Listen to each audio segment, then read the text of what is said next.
C'est le démarrage de je sais pas quoi. Mais on ne peut pas laisser une ville de 100 000 habitants. Alors, je m'appelle Bruno Mattei, membre de l'Université populaire et citoyenne de Roubaix, qui est à l'origine, avec ATD, du collectif dit du campement du couteau, où il y a un certain nombre de familles roms qui sont établies, si je puis dire, depuis 5 ans et que nous défendons. Majdoune Zbahi, je fais partie des fondateurs de l'Université populaire et aujourd'hui je travaille sur un projet qui s'appelle Recréalab et qui est une fabrique d'upcycling textile. Donc on transforme des déchets textiles en nouveaux produits pour de nouveaux usages. Alors le moteur, c'est le constat qu'on a atteint les limites de notre planète, qu'on ne peut plus prélever plus de ressources aujourd'hui et que du coup, il faut trouver d'autres façons de faire. Nous sommes dans une transition, multitransition, dont une transition écologique, sociale, économique. Donc nous passons d'un modèle de civilisation à un autre. Si on prend l'alimentation, si on prend le domaine textile, si on prend tous les aspects de la vie, en fait, on se rend compte que c'est un système, un cercle vicieux à chaque fois qui s'installe avec des processus qu'on subit. Et Roubaix en transition, c'est finalement quelque chose qui va faire dérailler ce système et surtout en proposer un autre.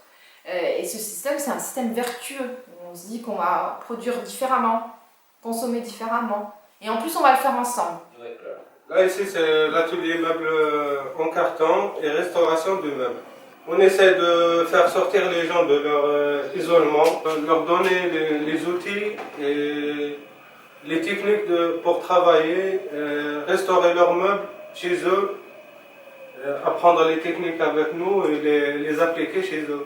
Moi je crois aux gens, la convivialité des gens. Les gens, c'est eux qui vont Roubaix. Par exemple, quelqu'un me disait une fois à Roubaix, ce qui se passe, c'est qu'il faudrait que les gens participent à la ville. Et la ville sera sauvée.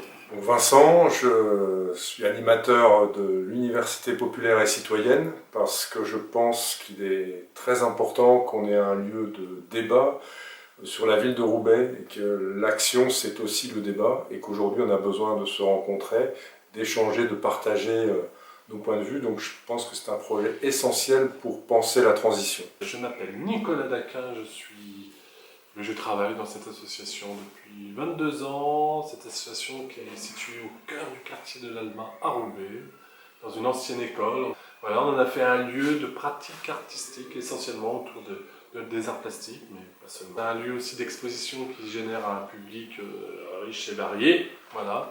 Donc il y a des gens qui se rencontrent, qui ne sont pas peut-être du même milieu. C'est aussi bien social qu'intergénérationnel. Je m'appelle Thierry Baye, je suis le fondateur des machines électroniques à usage humaniste, ou encore MELAB. Je suis installé donc à la condition publique pour développer la parcelle collective, qui est le Fab Lab de la condition publique, que j'anime. Je m'interroge personnellement sur la question du numérique, comment ça impacte nos vies, comment ça impacte l'apprentissage, comment ça impacte les métiers de demain, comment ça impacte les relations humaines, et comment finalement ça impacte le monde économique. Et donc l'idée de transition pour moi, c'est de prendre conscience qu'on est dans un monde qui change, qui s'accélère, dont le changement s'accélère aussi à cause ou grâce aux outils numériques, et que finalement on doit aussi changer je ne vais pas dire des gros mots comme paradigme, mais on doit changer de monde et peut-être de vision du monde et de pratique du coup liées au monde actuel.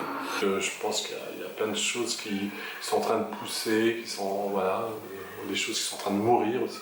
C'est ça la transition. Roubaix en transition, pour moi, ce serait notre capacité à écrire une histoire, un récit, qui donne envie à tous de s'engager pour transformer nos modes de vie et bâtir une autre civilisation, ou tout au moins y contribuer. L'ADEP, ce sont les anciens cours de promotion sociale de la ville de Roubaix qui ont évolué et on propose pas mal de cours de remise à niveau qui permettent aux gens d'évoluer, de progresser, d'acquérir des connaissances qui leur permettent de s'investir un peu plus dans la ville, d'être acteurs de leur destin, de leur vie, pouvoir plus facilement chercher un emploi, connaître leurs droits, connaître aussi leurs devoirs et pouvoir s'impliquer en tant que citoyen roubaisien. Fibreco, c'est un projet qui émane de l'association Arcadis. Aujourd'hui, le projet existe depuis juin 2016, où là, on accueille aujourd'hui 10 salariés en insertion, autant des hommes que des femmes, toujours pareil, des jeunes âgés de 18 à 30 ans, qui soient issus de nos résidences ou de la ville de Roubaix. L'idée étant de faire ressortir et de faire prendre conscience aussi aux jeunes qu'on accueille des potentiels et puis des capacités qu'ils ont. L'ADEP est en pleine transition numérique, comme la ville de Roubaix, avec le projet Simplon Roubaix, qui est un projet d'innovation sociale qui permet de former les Roubaisiens au numérique. Fibreco, c'est aussi une marque déposée, donc c'est une marque déposée estampillée Made in Roubaix. Donc on s'inscrit effectivement dans la dynamique locale, celle du zéro déchet. On a commencé par un compost personnel pour moi-même et quelques personnes du quartier. Et j'en suis maintenant à 4, 6, 9.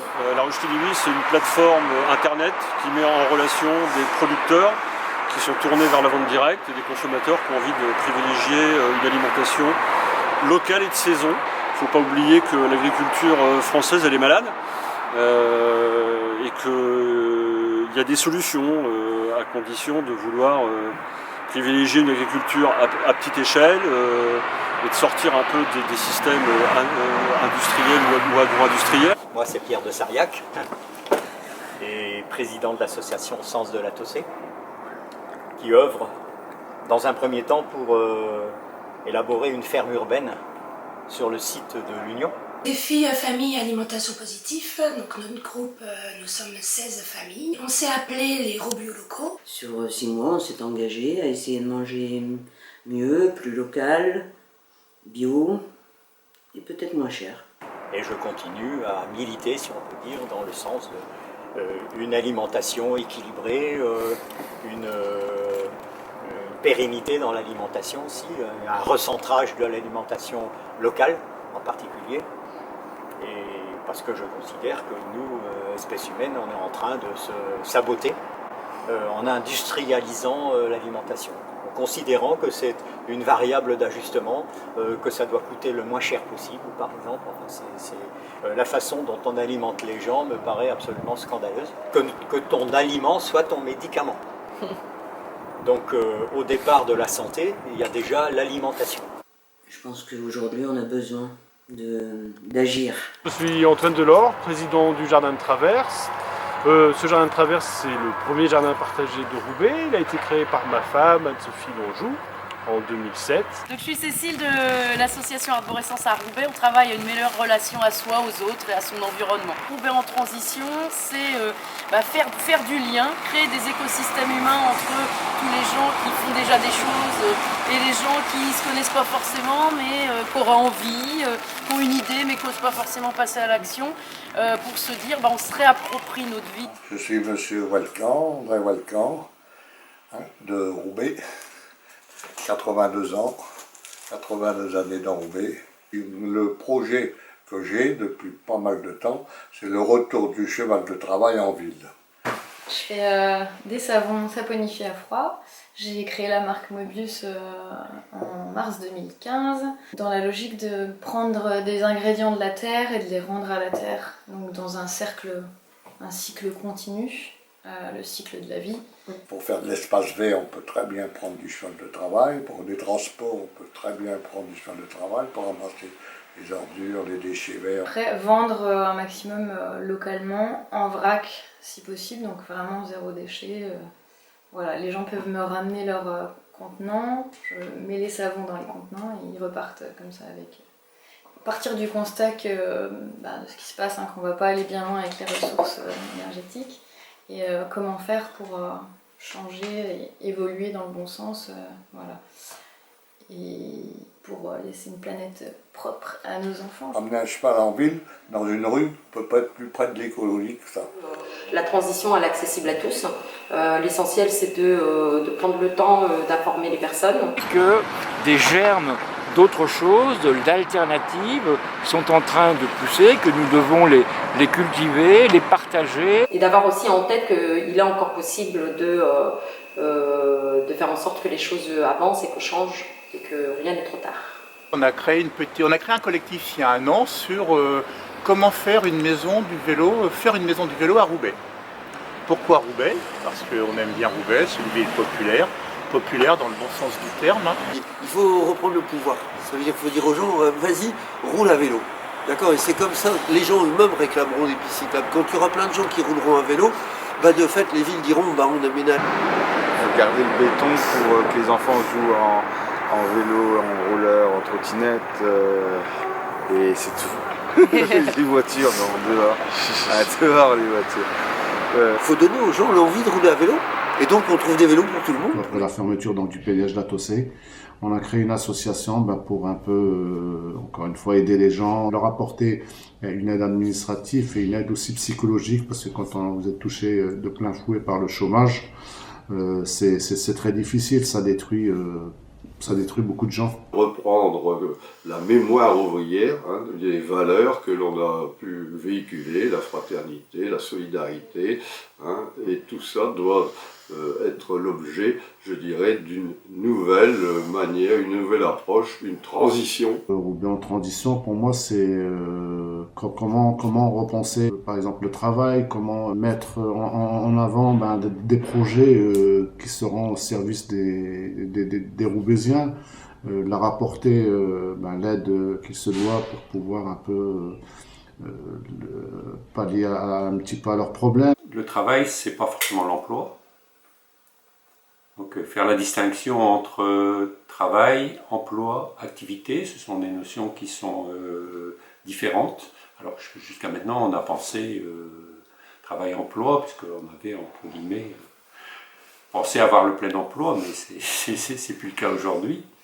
Donc la question du revenu universel, qui est pas une question nouvelle du tout, qui est très ancienne, mais elle revient aujourd'hui de manière très prégnante. Quand on dépense 2 000 € par mois ou 1 000 € par mois, on ne pollue pas de la même manière. Plus on dépense de fric, plus on pollue. Ça, j'en suis persuadé. Et donc, ça rejoint la question de la sobriété et de l'inégalité des revenus. Moi, je suis membre fondateur de l'UPC depuis un certain nombre d'années. Je suis président de l'association Rencontre et Dialogue à Roubaix. Je pense que la transition, elle passera par plus d'égalité. Tout être humain, quel qu'il soit, tout autre que soit, est un frère en puissance, c'est-à-dire quelqu'un avec qui on doit vivre selon des principes de paix et d'harmonie. Il faut impérativement que les citoyens soient traités de la même manière, quelle que soit leur origine, quelle que soit leur orientation sexuelle, quelle que soit leur couleur, quelle que soit leur religion, quel que soit leur lieu d'habitation. Et je pense que c'est un combat qui est nécessaire, utile et fondamental pour notre société. Voilà, je m'appelle Jérôme Montois, je suis diacre permanent au service de l'Église catholique sur ce quartier de l'Épeuple et j'anime entre autres la table ouverte paroissiale qui a lieu donc tous les 15 jours. Alors qu'est-ce que c'est que la table ouverte? C'est avant tout un lieu de rencontre où des habitants, des associatifs, des acteurs, des gens mobilisés sur le quartier se rencontrent, se découvrent et se mélangent. Donc je m'appelle Pierre Wolf et je suis parmi ceux qui ont imaginé le projet, l'ambition Baraka, celui qu'il a opérationnellement mené. Et j'ai été gérant pendant 6 ans avant de passer le relais. Je ne me sens jamais en insécurité à Roubaix. Je ne me sens pas aux prises avec ce que des tas de gens doivent imaginer de l'extérieur de Roubaix. Mais ça, à une condition, c'est celle d'être engagé dans des démarches où je vais rencontrer des gens que je ne rencontrerai pas autrement, qu'on va construire ensemble, qu'on va brasser, qu'on va déplier nos différences, quelles qu'elles soient, et qu'on va construire ensemble quelque chose auquel on croit ensemble. Et donc, Roubaix en transition, l'objectif, c'est engager une dynamique de transformation sur cette ville. Et cette ville a besoin de travailler ces dimensions du lien social. On sait très bien que aujourd'hui, cette thématique a besoin d'être soignée parce que il y a la fracture sociale, il y a les événements qu'on connaît de crispation dans la société, et on a besoin de retisser des liens, de faire en sorte que les gens se découvrent, se rencontrent et puissent travailler ensemble à partir de petits projets. Pour moi, Roubaix en transition, c'est pas seulement la question de comment on s'adapte au réchauffement climatique, mais c'est comment, effectivement, on fait société face à toutes les forces qui essayent de nous séparer les uns les autres et de nous projeter à grande vitesse les uns contre les autres. Je trouve que Roubaix en transition est un choix audacieux, même si finalement il est quand même nécessaire si on y réfléchit bien. ça retrouve la philosophie du jardin, ça retrouve la philosophie de beaucoup d'autres associations. C'est un mouvement qui se lance et je pense qu'il faut y participer, c'est nécessaire. C'est l'occasion de vivre mieux peut-être, tout simplement.